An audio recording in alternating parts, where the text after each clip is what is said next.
Welcome to Great Overload. I'm Anthony, and Apple had an announcement this week and announced a few products. And I think the one that we want to really focus on was the TV, maybe the watch. Oh, iOS 11? No, it's going to be the phones. Let's dive in.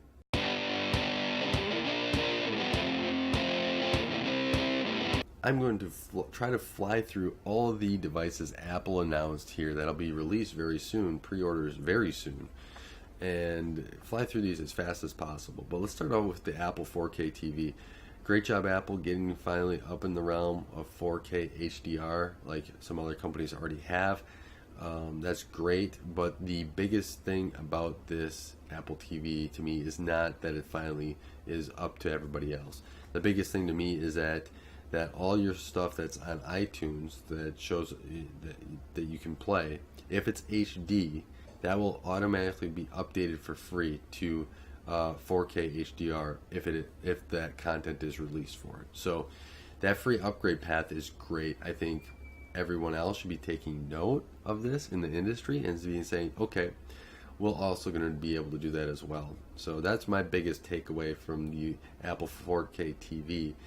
Apple TV 4K is that, and I'm very excited about that. I can't wait till some other companies take advantage of it. I hope they do. But that device is going to be starting at $179 for the 32 gig, and that's United States dollars. So the Watch Series 3 was another device that they announced here. The main focus here is got LTE cellular on it with an eSIM. I think some people may find value in this. To me, I don't even wear a watch. Don't have one at either wrist, so not a big selling point. The watch isn't just a huge selling point for me, so I have a hard time relating to it. But I think the people that are going to have the biggest fun with this is cellular carriers. I can sell you another line, another 2 lines, family, 3, 4, depends. So it's going to be quite interesting to see how this takes off. Making your call from your watch and stuff like that.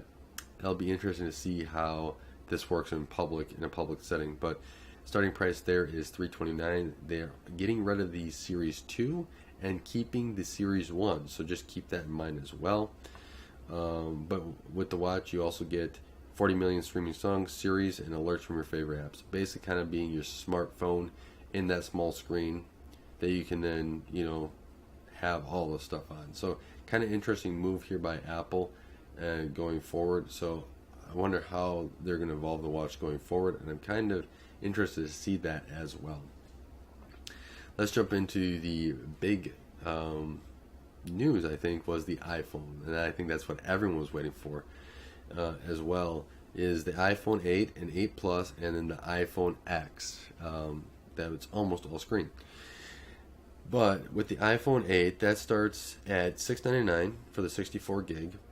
And then the iPhone 8 Plus starts at $799 for the 64 gig. They have one other model, and that's the 256, and you just add $150 to that base price of $699 or $799, depending on if you have the 8 or 8 Plus.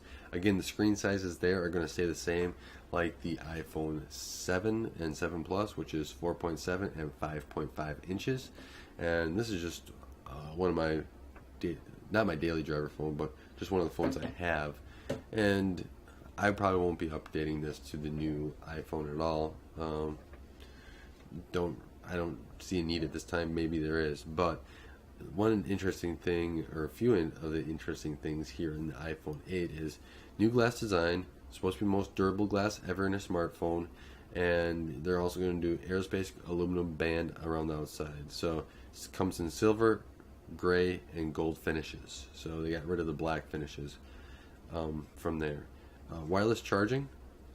This feature is finally in an iPhone, and I am so excited that I just can't believe it. All my other phones, they would charge wirelessly, and I like that. I had to plug the iPhone in, but I'm finally glad they finally came around to it. So good job, Apple. Thank you. 12 megapixel camera with a larger, faster sensor. I always like taking better pictures. Good job. And then portrait mode, which I think just has a whole bunch of filters on it. Again, Apple says they're not filters, but they look like a filter.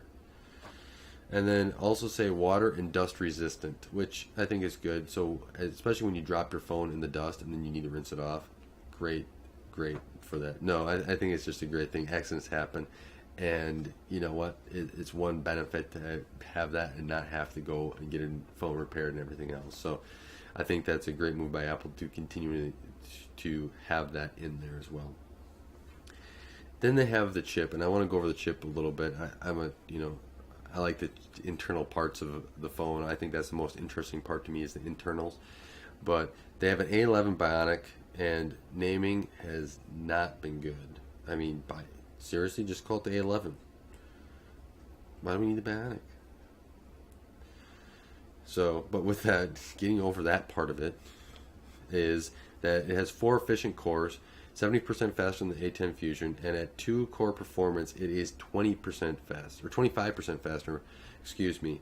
And this is also going to have the new Apple designed 3-core GPU that's 30% faster than the A10 Fusion. So Apple went through now has designed that GPU side of it as well. So it'll be interesting to see. I'm guessing Apple's trying to take advantage of some stuff or some limitations that they saw, and let's see how it works. So it's also going to have AR. They have a whole AR category in iOS 11 too, and how that works. I'm going to be following this. I don't know how much. I can't really comment on how well it works. I haven't really seen it.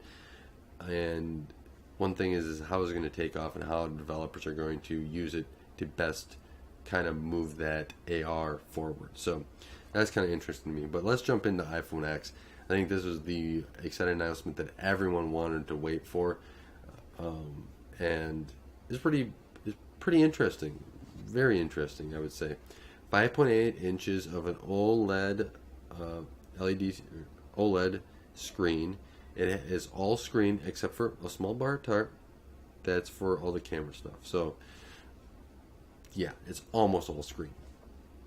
Again, this price is going to start, and of course pricing, I'm sure everyone has heard of it. It is $999, so $1,000 for 64 gigs. Jumps up $150 for the 256 gig, which is $1,149. So you still get the wireless charging, you get the water and dust resistant surgical grade stainless steel though for the band, and again, if I didn't mention it, it has the most durable glass ever in a smartphone. It has Face ID to unlock. So since it's all screen, you don't have your nice little button here to press and to unlock the phone. So you have to use your Face ID. This is going to be interesting to see how how it works and how well it works to unlock the phone.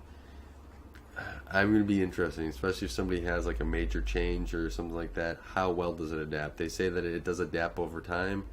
Well, if you do a major change, does it adapt that fast, or does it need to take incremental changes? That's a question I have. I like that answered. Maybe it's out there, maybe I missed it. Leave a comment below, I'll be sure to read it as well. But they have true depth cameras that are supposed to be able to judge the depth, so that's supposed to help with a lot of stuff on this as well. And intuitive gestures. This is a big thing for me, is that so they're changing the UI, and you saw last time how if you bring the phone up, goes to sleep, comes up, turns on, right? I think they started thinking about this in iOS 10, and they kind of were bringing that forward, trying to get get everyone used to certain things in their iPhone. Well, now that you have that, now they're changing even more, and I'm going to be interested to see as a developer how they are able to transition users from using the iPhone one way to now using it like this. So it's like swipe up from the bottom to get back to the home screen, swipe and hold to switch apps. So these are things that I am very interested in, because as a developer, you try not to make big changes to a UI, and you do it more incrementally. So it's going to be interesting to watch, but I think all these devices are nice increments for Apple, and they're of course going to sell, and I'm excited to see how well they sell going forward, because tech is tech, and competition is always good, and I appreciate having competition, because otherwise the innovation isn't always there. So with that, I want to thank you for watching. Thank you for taking the time to stop by Gray Overload and watch this video. Make sure that you subscribe and leave a like or a comment if you have one as well. I enjoy reading those comments as well. So until next time, thank you for watching. Thanks for watching Gray Overload. If you like this content, be sure to subscribe.